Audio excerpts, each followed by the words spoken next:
AIMIM प्रमुख असदुद्दीन ओवैसी आज गाजियाबाद के मसूरी इलाके में पहुंचे, जहां उन्होंने एक विशाल जनसभा को संबोधित किया। इस दौरान असदुद्दीन ओवैसी भाजपा और प्रधानमंत्री नरेंद्र मोदी पर जमकर बरसे। उन्होंने कहा कि जब देश में बुरा वक्त आता है तो प्रधानमंत्री मोदी गहरी नींद में सो जाते हैं और जैसे ही चुनाव नजदीक आता है तो प्रधानमंत्री मोदी नई नई योजनाएं लेकर लोगों को लुभाने की कोशिश करते हैं। उन्होंने कहा कि जहां एक तरफ कोरोना काल में लोगों को ना तो वैक्सीन मिल रही है, ना ही बेड मिल रहे हैं और ना ही ऑक्सीजन मिल रहा है, ऐसे में अब अकेले यूपी में 5 मेडिकल कॉलेज खोलने की बात प्रधानमंत्री द्वारा कही जा रही है। अपने संबोधन में इस तरह की बातों से बीजेपी पर जमकर निशाना साधा। उन्होंने कहा कि यदि देश बचाना है तो आने वाले चुनाव में भाजपा को भगाना है। अपने प्रिय नेता को सुनने के लिए इलाके की बड़ी भीड़ मौजूद रही।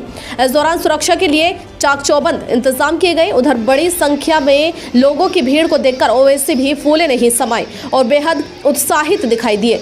ओवैसी ने इशारों में मसूरी के मौजूदा बसपा से विधायक असलम चौधरी पर निशाना साधा और कहा कि असलम चौधरी होश में आ जाएं। जिस तरीके से वह इस्लाम को बदनाम करने की कोशिश कर रहे हैं, उसका जवाब जनता इस बार के चुनाव में उन्हें देगी।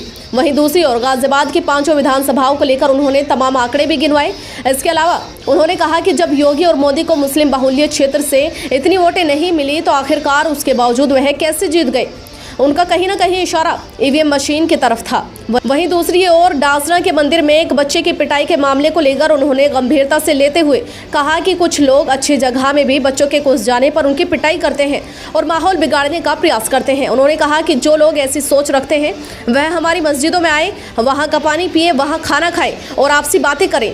उन्होंने कहा कि भाईचारा बरकरार रखें। इतना ही नहीं, गाजियाबाद में बने हज हाउस को लेकर भी ओवैसी ने कहा कि करोड़ों की कीमत से बना हज हाउस आज प्रदेश सरकार की बेरुखी के चलते बेकार पड़ा हुआ है, जिसके चलते न सिर्फ गाजियाबाद बल्कि आसपास के इलाकों के लोग जो कि हज के लिए जाना चाहते हैं उन्हें खासी दिक्कतों का सामना करना पड़ रहा है। उन्होंने अपने संबोधन में और भी कई तरह के कार्य कराए जाने के दावे किए हैं। उन्होंने अपने संबोधन में लोगों को भरोसा दिया, यदि प्रदेश में उनकी सरकार आती है तो निश्चित तौर पर सभी तरह के वादे पूरे किए जाएंगे।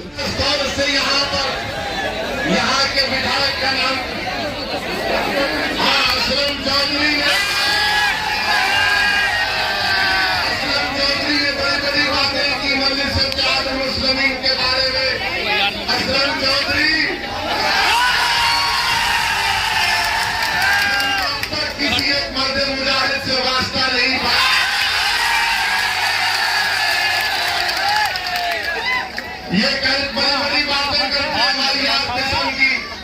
हम इनको बताना चाहेंगे, इन तमाम सेकुलर पार्टी को बताना चाहेंगे कि इंशाअल्लाह ताला इस विधानसभा से यहाँ से मजलिस का उम्मीदवार यहाँ से मेरे विधायक बनकर जाएगा। इंशाअल्लाह आपका जज्बा देखकर, या आपकी मोहब्बत देखकर, या आपकी वाबस्तगी देखकर, या आपका बेनफ्स होकर एक बारिश हो रही है और आप यहाँ पर खड़े हुए, वो इस बात का पैगाम देती है कि इंशाअल्लाह ताला मजलिस इत्तेहादुल मुस्लिमीन की कामयाबी को, मजलिस के उत्तर प्रदेश में बढ़ते हुए कदमों को अब कोई सियासी जमात नहीं। आपको मुसलमानों को बहलाया जाता है, फुसलाया जाता है, धक्का दिया जाता है कि मुत्तहिदा वोट का इस्तेमाल करो। जब आप मुत्तहिदा वोट का इस्तेमाल करते आ रहे मगर बीजेपी जीतती जा रही है। आपने मुत्तहिदा अपने वोट का इस्तेमाल किया मगर आपके तालीम के मसाइल हल नहीं हुए, रोड नहीं बनती। यहाँ पर इंडस्ट्रियल एरिया का गंदा पानी खेतों में चला जाता है, लोग परेशान होते हैं। मेरे अजीज दोस्तों और बुजुर्गों, कल तक आपके पास कोई विकल्प नहीं था, आज आपके पास मजलिस इत्तेहादुल मुस्लिमीन के रूप में एक विकल्प है।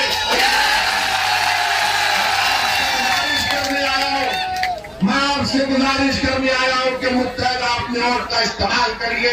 डरने और घबराने की जरूरत नहीं है। अब के बाद हम जरूर कामयाब होंगे, जीतेंगे और उत्तर प्रदेश की विधानसभा में जाएंगे। मेरे अजीज दोस्तों और बुजुर्गों, आज हमने अखबार में पढ़ा, मीडिया ने बताया कि देश के प्रधानमंत्री अब उत्तर प्रदेश में आज कुछ 6 या 7 मेडिकल कॉलेज का इफ्तिताह कर रहे। मोदी जी 5 साल खामोश बैठे और गाजियाबाद की एक महिला का भी जिक्र नरेंद्र मोदी ने किया था अपनी मन की बात में, क्या कहा था नरेंद्र मोदी ने कि मुझे वो माँ के ऊपर बड़ा फख्र है जिसने कोविड हुआ तो अपने आप को अलग रखी अपने बच्चों को बचाने के लिए। मोदी जी क्या आपने उत्तर प्रदेश में ऑक्सीजन दी? उत्तर प्रदेश में कोविड की दवाएं दी? क्या आपने पहली वेव के बाद दूसरी वेव आके आपने क्या वैक्सीनेशन का इंतजाम किया? नहीं किया। और आज नरेंद्र मोदी जाकर 6 मेडिकल कॉलेज का संग बुनियाद रख रहे। हम नरेंद्र मोदी जी से पूछ रहे हैं कि 5 साल से ये बाबा की सरकार, 5 साल से बाबा की सरकार है। क्या आपको नहीं मालूम देश के प्रधानमंत्री के कम्युनिटी उत्तर प्रदेश में public primary health care centre में 4,509 डॉक्टर की सैंक्शन स्ट्रेंथ है। बाबा ये तो बताओ कि कितने डॉक्टर काम कर रहे हैं? सिर्फ 1344 काम कर रहे हैं। 2,297 डॉक्टर नहीं है तो बाबा क्या कर रहे हैं? मोदी जी क्या कर रहे हैं?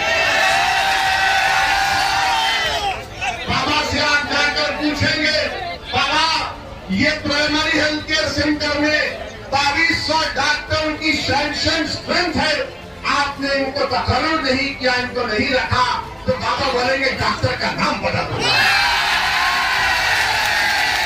बोलेंगे तो ठोक दूंगा मैं। आप अंदाजा लगाइए कि उत्तर प्रदेश में सिर्फ 6% ऐसे घर हैं जो किसी हेल्थ इंश्योरेंस हेल्थ स्कीम से कवर है। और ये बड़ी बड़ी बात करते हैं बीजेपी वाले, आयुष्मान भारत, आयुष्मान भारत। मेरे अजीज दोस्तों और बुजुर्गों, जून 2021 का आपको आंकड़ा दे रहा हूं, जून 2021 के फिगर्स बता रहा हूं। उत्तर प्रदेश में आयुष्मान भारत में सिर्फ 975 लोगों को ट्रीटमेंट मिला जून 2021 तक, और सिर्फ 1500 लोगों को स्कीम में टेस्ट किया गया जून 2021 तक। आप बताइए बीजेपी कितना लंबा झूठ बोलती है। नरेंद्र मोदी हो या योगी हो बोलेंगे कि लॉ एंड ऑर्डर पर कोई कॉम्प्रोमाइज नहीं होगा। मेरे अजीज दोस्तों और बुजुर्गों, ये आपने देखा लखीमपुर खीरी में क्या हुआ। लखीमपुर खीरी में गाड़ी से किसानों का रोल दिया गया। देश के प्रधानमंत्री अपनी जबान से एक लफ्ज एक शब्द नहीं बोलते, उत्तर प्रदेश के मुख्यमंत्री कुछ नहीं बोलते। इसलिए उत्तर प्रदेश के मुख्यमंत्री ने जो अपनी तकरीर में कहा था कि जो अब्बा जान बोलने वाले थे फिर लेकर जाते थे। हम उत्तर प्रदेश के मुख्यमंत्री से दोबारा पूछ रहे हैं, योगी आदित्यनाथ से पूछ रहे, देश के प्रधानमंत्री से पूछ रहे कि बताओ मोदी जी और योगी जी, आप आशीष के अब्बा को क्यों बचा रहे हैं? आशीष के अब्बा को क्यों बचा रहे हैं? इसलिए बचा रहे हैं कि आशीष का ताल्लुक एक आवाजात समाज से प्रकाश से है। अगर आशीष का नाम अतीत होता तब तक उसको वोट दिया जाता। मेरे अजीज दोस्तों और बुजुर्गों, ये हकीकत है। ये लखीमपुर का वाकया उत्तर प्रदेश के मुसलमानों को समझना पड़ेगा। आज के बाद अपने शहरों में दिखाना पड़ेगा कि जिस समाज के पास ताकत होगी, आशीष का ताल्लुक एक ताकतवर समाज से, इसलिए देश का प्रधानमंत्री उसके बाप को मिनिस्ट्री से लिया जाता है। आशीष का ताल्लुक जिसने गाड़ी चलाकर 5 किसानों को मार दिया, उस घरों में अंधेरा कर दिया, बहनों को अपने भाई से महरूम कर दिया, एक ज़ईफ बाप को अपने नौजवान बेटे से महरूम कर दिया। मोदी जी और योगी जी उसको बचा रहे, इसलिए कि उस समाज की वोट को हासिल करना है।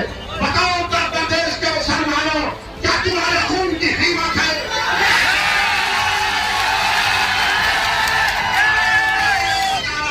जितने एनकाउंटर योगी सरकार में हुए, मैं फिर से कह रहा हूं, 37% मुसलमानों को गोली मार दी गई, जेल में गोली मार दी गई, घरों को तोड़ दिया गया, मगर अब तक आशीष जिसकी गाड़ी से 5 लोग मर गए, ना उसके घर पर बुलडोजर गया, ना उस पर कुछ हुआ, वो जेल में आराम से बैठा है, नाश्ता करते हुए जेल में आराम से सो रहा है। मेरे अजीज दोस्तों और बुजुर्गों, मेरी आपसे गुजारिश है कि आप मुत्तहदा तौर पर अपने वोट का इस्तेमाल करिए। डरने और घबराने की जरूरत नहीं है। मैं भी आपके सामने खड़ा हूं, मैं भीगने के लिए तब तैयार हूं तो आपके लिए मरने के लिए।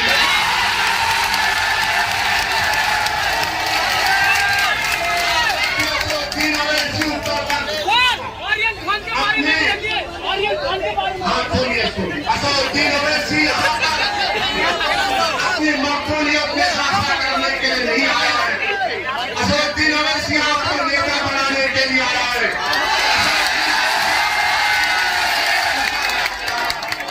मैं यही चाहता हूं कि उत्तर प्रदेश में मुझसे ज्यादा काबिल मुसलमानों की लीडरशिप पैदा हो, आजाद लीडरशिप पैदा हो, जो आपके मसाइल की तर्जुमानी कर सके, जो आपकी तकलीफ को समझ सके, जो नौजवानों के ख्वाबों को पूरा कर सके। मेरे अजीज दोस्तों और बुजुर्गों, मिलकर हमको आगे बढ़ना है। हम किसी समाज के खिलाफ नहीं हैं, हम किसी मजहब के खिलाफ न थे न रहेंगे। हमारी लड़ाई इंसाफ की लड़ाई है, हम हिस्सा चाहते हैं, हिस्सेदारी की हमारी लड़ाई है, हमको हमारा हिस्सा मिलना चाहिए। उत्तर प्रदेश में 19% मुसलमान है और 9% पर यादव का मुख्यमंत्री बन जाता है। कितने ठाकुर हैं योगी मुख्यमंत्री बन जाते हैं। ये आपको सोचता है, आपको फैसला करना है। याद रखिए, दर्द हमारे पेट में होगा तो अजमाना हमको खाना पड़ेगा।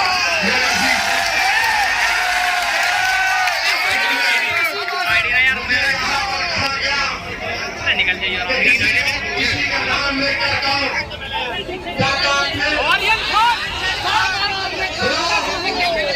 तुम एक फिल्म स्टार के बेटे की बात कर रहे हो।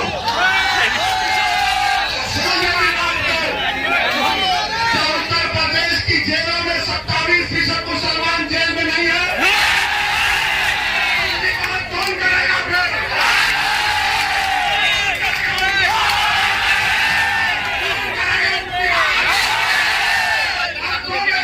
उस बच्चे की बात कर रहे हो जिसके बाप के पास ताकत है, दौलत है, मगर तो गरीब मुसलमान के पास न दौलत है न ताकत है, जिसकी बाप ने बेटे की जवानी को बर्बाद हो गए।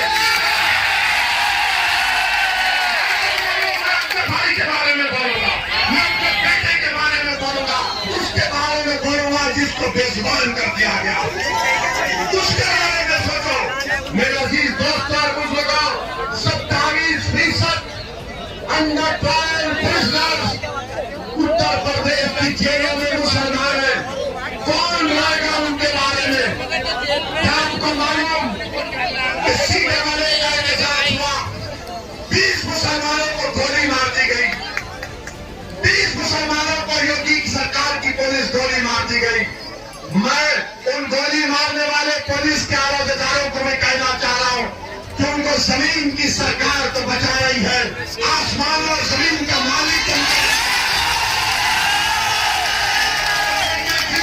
और मालों को अपनी औलाद से महरूम किया। इंशाअल्लाह अल्लाह उनसे इंसाफ करेगा। और मेरे अजीज दोस्तों और बुजुर्गों, आज सर सैयद की यौम पैदाइश है, जिसने अलीगढ़ मुस्लिम यूनिवर्सिटी की बुनियाद रखी, उसका कायम किया। मैं आपको बताना चाह रहा हूं, मोदी सरकार अलीगढ़ मुस्लिम यूनिवर्सिटी को भारत के संविधान की दफा 30 के तहत माइनॉरिटी कैरेक्टर्स को नहीं देना चाहती है। हम आज के जलसे से मोदी सरकार से मुतालबा करते, लेकिन आप सबका साथ, सबका विश्वास, सबका आपका विकास की बातें करते हैं। मुस्लिम यूनिवर्सिटी को उसका माइनॉरिटी स्टेटस बहाल करना चाहिए। सर सैयद को खराज अकीदत पेश करना है तो एएमयू का माइनॉरिटी स्टेटस हमको हासिल करना है। मेरे अजीज दोस्तों और बुजुर्गों, मेरे गयूर नौजवान साथियों, मैं आपको दिल की गहराइयों से सलाम करता हूँ।